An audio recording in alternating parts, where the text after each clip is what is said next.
Morning Blues, how are we all doing? Well, the league campaign is over. Not the end result that we wanted, but not too bad.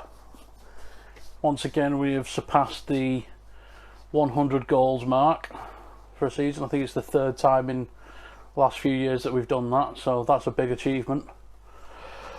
A few things this morning. Got to look at, obviously the transfer window was opened for the Premier League. Morning Dad, yep. Yeah, Premier League transfer window has now opened. Morning Jay. Couple of thoughts on a few transfers. Obviously one done deal is Jack Harrison. He is going back to Leeds on loan next season, which is probably good for him. He probably wouldn't have got his chance at City, rightly or wrongly, and who knows, he could be the next sort of left-wing prodigy. Obviously, if we remember back to Joe Hart, the legend that he is, he started off at City, you know, did a little bit at City, and then went for that loan season at Birmingham, and it was only uphill from there for such a long time. Let's hope Jack Harrison can replicate that. That would be good.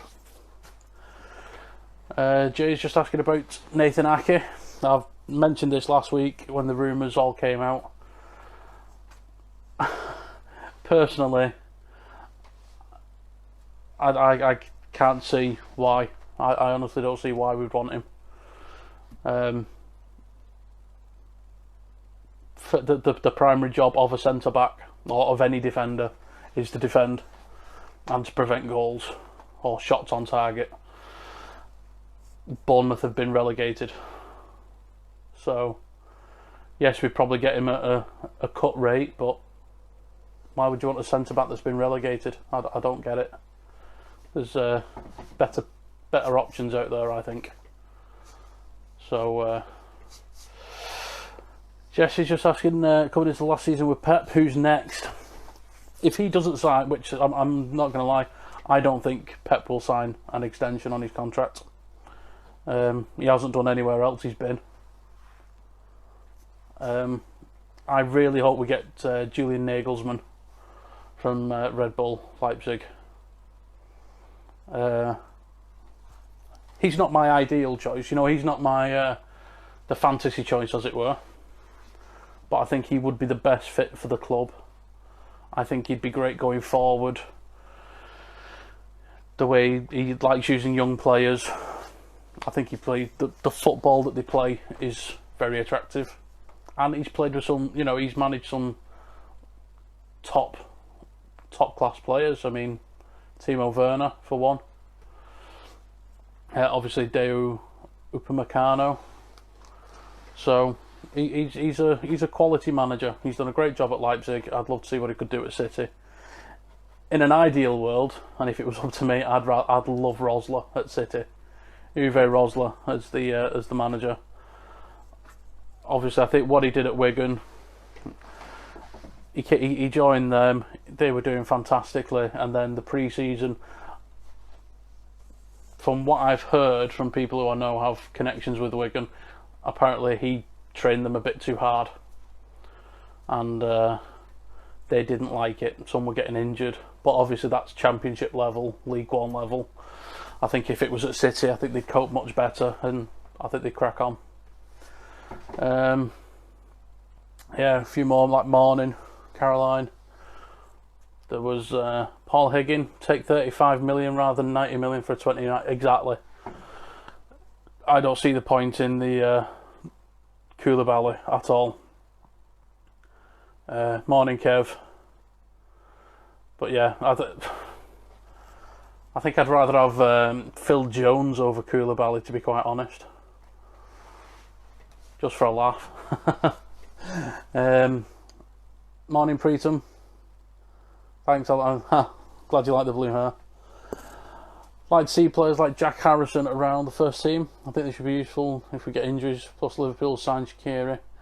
I'll say he's turned. Well,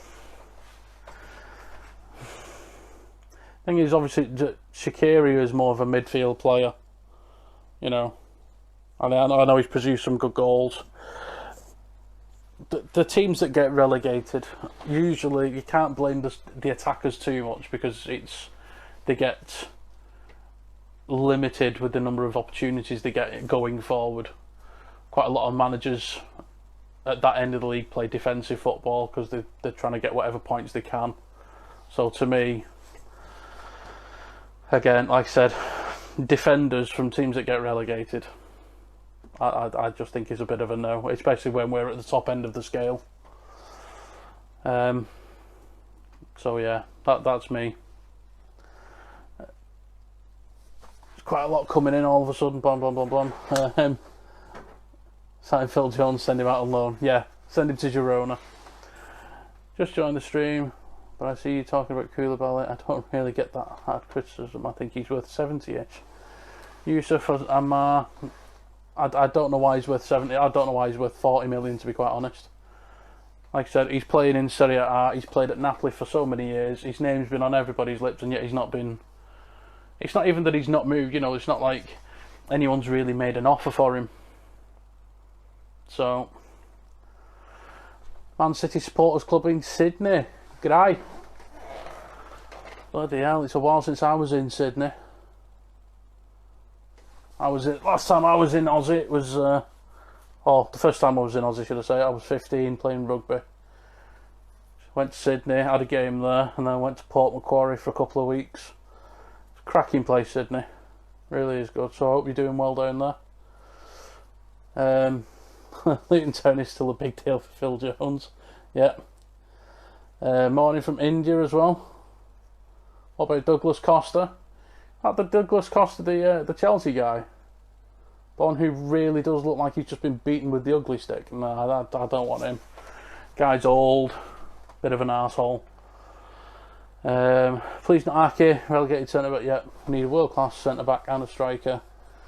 If you remember that, our team's built around Aguero, world-class striker. Yeah, Aguero wasn't world-class when we bought him, though. Neither was Vinny, to be fair. Vinny was a defensive holding midfielder.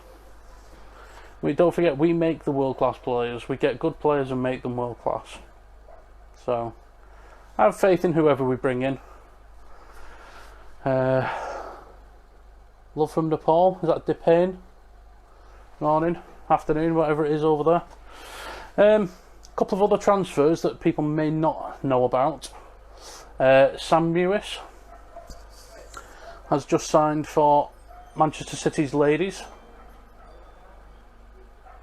So yeah, that's a positive move. Obviously, the American international.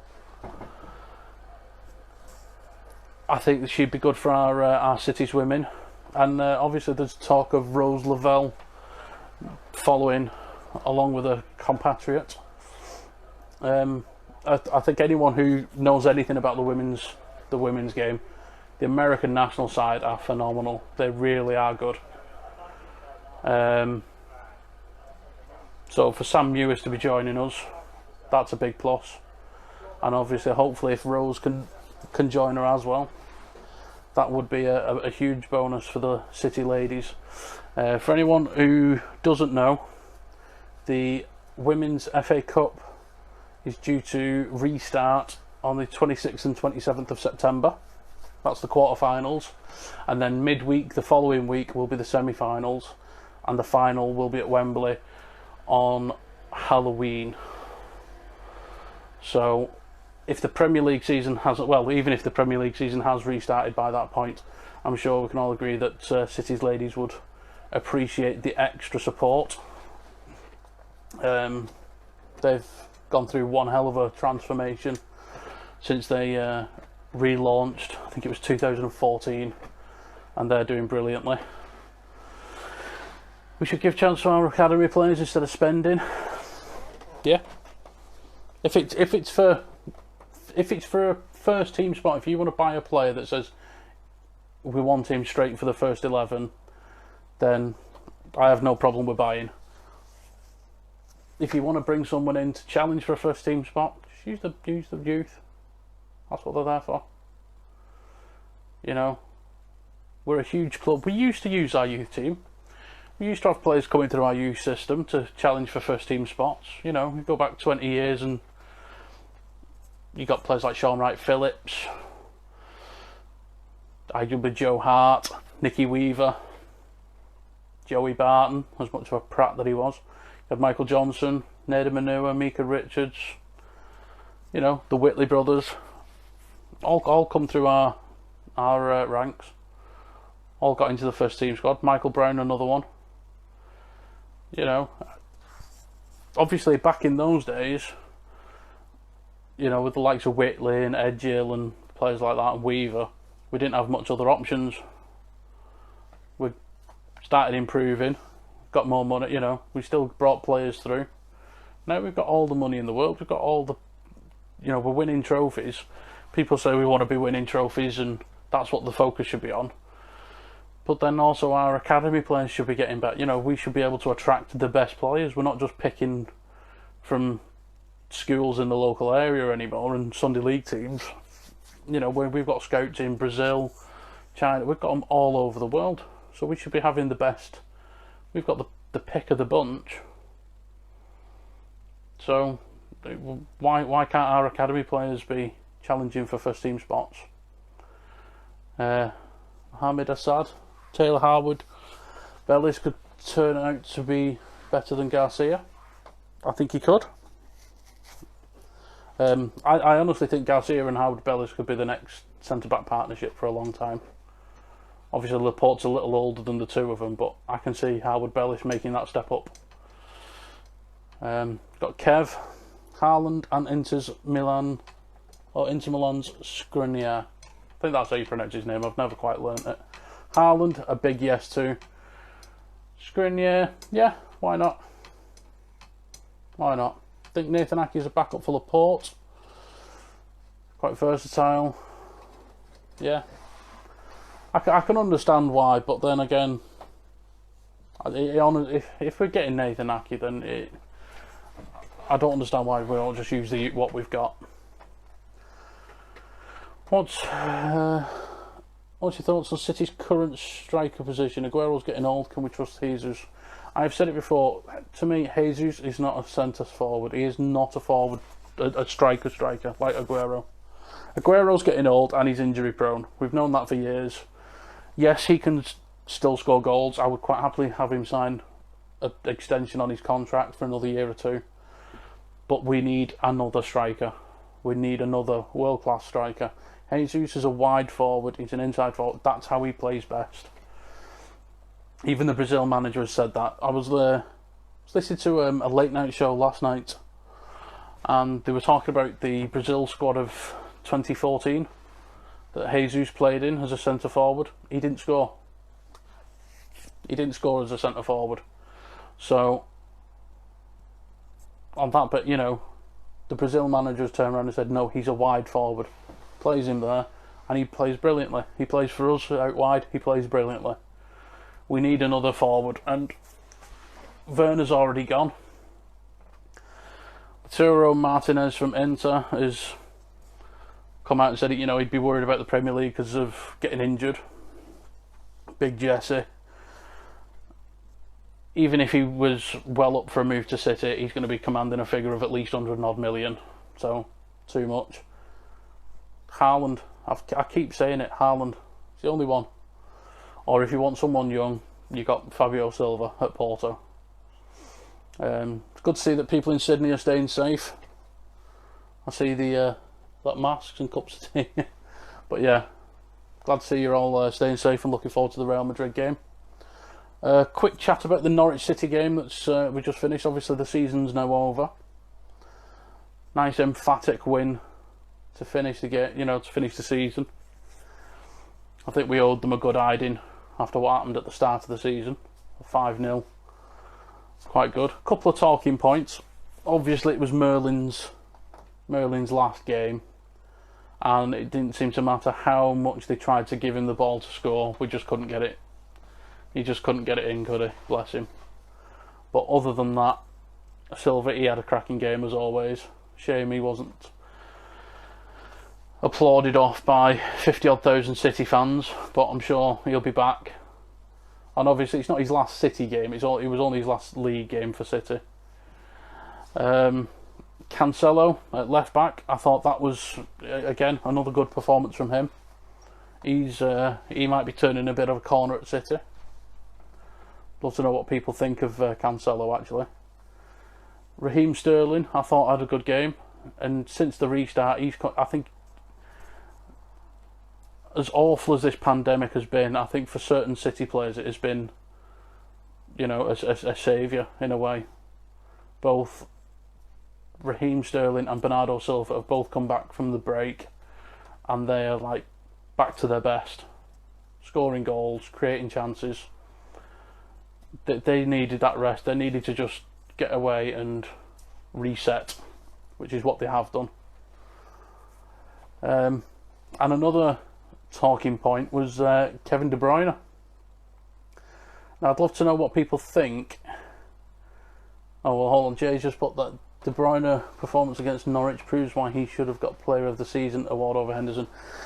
Honestly, absolutely anybody, and I mean anybody, should have got the award over Henderson. Jesus Christ, Henderson is the worst captain to ever lift the bloody Premier League. He really is pants. Don't know why he gets into the Liverpool squad. I wouldn't even have him in the bloody West Ham squad. So, but obviously Kevin De Bruyne isn't going to win any individual awards because he plays in blue. But yeah, it's I don't know what the what milestone Kevin De Bruyne reached against Norwich is more important. I'd love to know what you guys think. The fact that he equalled the 20 assists record in the Premier League, that was one milestone he reached. But I don't know if anybody else noticed, he also reached puberty during that game, sporting that little goatee. I think it's the first time I've ever seen a hair on his face. You know, the baby-faced assassin's all grown up, bless him. But yeah, I think he'll be back next season, hungry for more assists, more goals. The 2 goals he scored against Norwich were absolute world beaters. So yeah, people saying Erling Haaland was a City fan. Can we approach him? Well, he is a City fan, and yes, we probably can approach him. We just have to pay the money for him. Nagelsmann's done a good job at Leipzig. Yeah, he would be good for us. Preetham, said it before, said it numerous times. Nagelsmann for me is the man. Jesse Lingard would win it rather than Henderson. Yeah, Jesse Lingard. Oh, bless him. Gotta feel sorry for United, for Lingard in some way. I don't know what way that is, but it's a joke. De Bruyne starts literally triple Henderson. It is shocking, the fact that Henderson got player of the. He's not even the best player at Liverpool, for God's sake. You know, you have to admire what Liverpool have achieved this season, but Mane has played much better. Milner has played much better. You know, yeah, Henderson gets it. I don't understand it at all. Football's not corrupt though, is it? It's not dodgy at all. Not biased. So yeah, there's a lot of talk. I don't want to go into too much on the transfer rumours because obviously it's only just opened up this window, and we are going to be linked with absolutely every man and his dog. Apparently we tried to make an £8 million bid for Cristiano Ronaldo's dog. You know, we're going to offer him like there's a get out clause if he doesn't get into Crufts, he can leave on a free transfer. It's sort of that bad. Every newspaper is coming up with more crap. So to me, unless it comes up on Sky Sports and it's in yellow, I'm taking everything with a pinch of salt. It's like this Ferran Torres business. I keep seeing his name all over. I keep seeing 1 minute we've agreed a fee, the next minute we're miles apart. I don't know. Honestly, it's one of them. Bernardo was the one who led City whole season in the absence of KDB, but this season has been a problem for him. It has. I've mentioned it before with Bernardo Silva and with Raheem Sterling. I think both of them this season got really badly affected with the media. I think City in general have been affected by the media. Obviously, City as a club have had the whole casting over their heads since early on in the season. Everyone slating them, saying that they were guilty of this, that and the other, and you know, it was clear from the start of this so-called investigation that we were going to be found guilty, and it was very biasedly done. So obviously I know we've got the result we wanted, but it was looming over the heads of a lot of players, management, all season. And then obviously with Raheem Sterling you had the bust up with, was it Joe Gomez when he was on England duty? Gareth Southgate, being the tit that he is, decided to scold him publicly in front of everybody, which I think is bad management. You know, usually it's the media that single players out for poor treatment with the England squad. He said this time it was the manager. So, and then Bernardo, the whole racist tweet saga. It's PC gone mad. But clean slate for next year. Well, even clean slate for now. We've got Real Madrid coming up. Let's hope we can give them a good hiding as well. Obviously, Gareth Bale's fell out with Zidane permanently. Would any City fans have him as a left wing for a couple of years? I know I would. Whether he will come to City, whether we could pay his wages, or I don't know. Someone said, "Can we win against Wolves next season?" We bloody better had do. Can't be doing with another drubbing from Wolves. I mean, for me, the Wolves game, Wolves will play exactly the same football next season against us. Defend and hit on the break. Question is, are we going to do something different? Or are we going to play the same plan A and hope it works? Who knows? Might have a different squad by then. So, Bruce McLennan is a no to Bale. He's too bothered about golf. Well, we have a history of good golfers at City though. Tevez, Torre. And to be fair, I think he wouldn't be as bothered about playing golf in Manchester, would he? You know, playing golf in Madrid and that area of Spain, it's a lot better than playing it at Boys Nope, for instance. It's a bit of a difference. You don't need to hold your brolly with one hand while you're swinging with the other. Torres great potential. Watch some games, and he's decent. He is. I stress. I honestly don't know why we need him. I really don't know why we need Torres. But I've said that about Mahrez, and I still don't know why we needed Mahrez. J Barber, I would have Bale as a backup for Mahrez and Sterling. Backup for Mahrez. Won't have Bale as a starter. I don't think I play Bale in every game as a starter. He gets a couple of injuries, and he's getting on a bit as well, to be fair. I'd have him back in the Premier League though. I mean, he's proven in the Premier League. He's a top quality player, and I think he'd be good rotate. He'd offer a different option. He can play left, right, middle, up front, and he's homegrown, because all that, obviously that matters, doesn't it, these days? We should buy Adama Traore and change his position to centre back. Problem solved. He can stand alone there. Oh, I'll tell you what. You know what?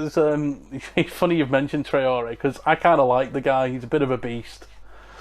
But the other week, obviously, Wycombe Wanderers won the League One playoff final and have made it to the Championship.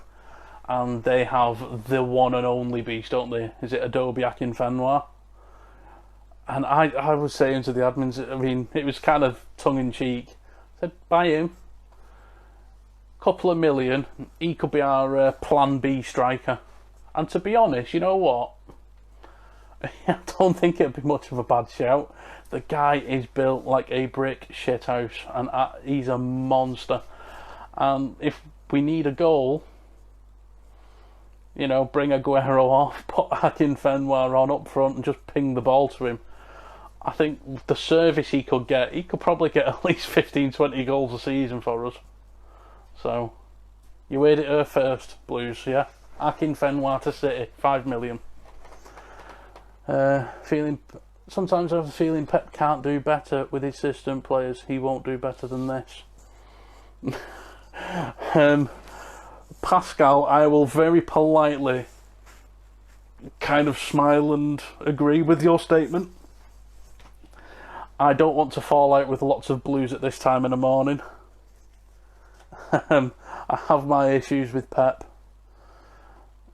But pretty much what you're saying, I think, hits the nail on the head, to be honest. I mean, I've said it before on the podcasts. Would Pep Guardiola be able to win a relegation battle?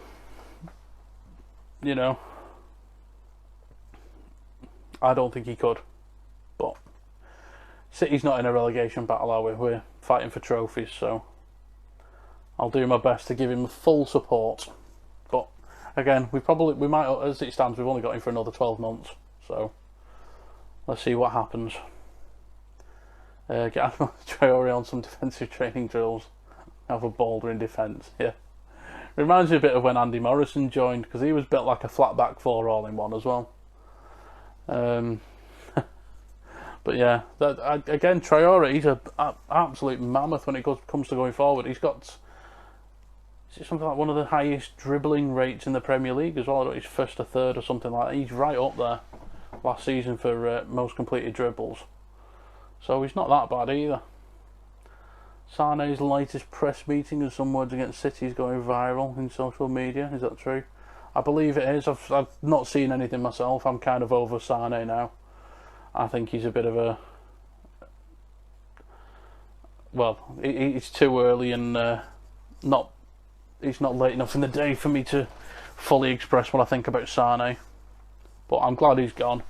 I hope we get Bayern Munich at some point in the Champions League, and I hope we give him an absolute good hiding. You know, I wouldn't feel any sympathy whatsoever if somebody went straight through him, to be quite honest. But that's because I'm you know, not bitter at all. Not bitter at all. I think it was the way he came out and was saying he was speaking to one of their directors from the start. He was part of the deal and, you know, involved with the deal. And their project was better. Like, what project have Bayern Munich got? It's just the same crap as every other year. You know, fill the squad with Germans and win their league. That's all. There's no project.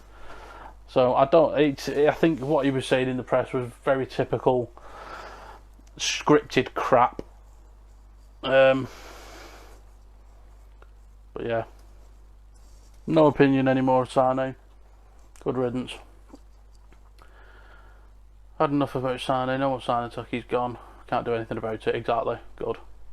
Don't want him. Didn't want to play for us.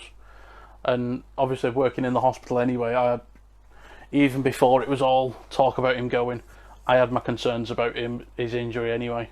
So better off without him. See what we can get instead. You know, let's bring Jaden Braff through.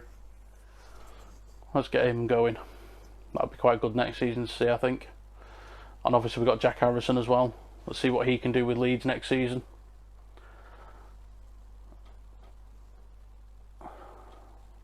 His Project Farmers League. Yeah, Farmers, exactly.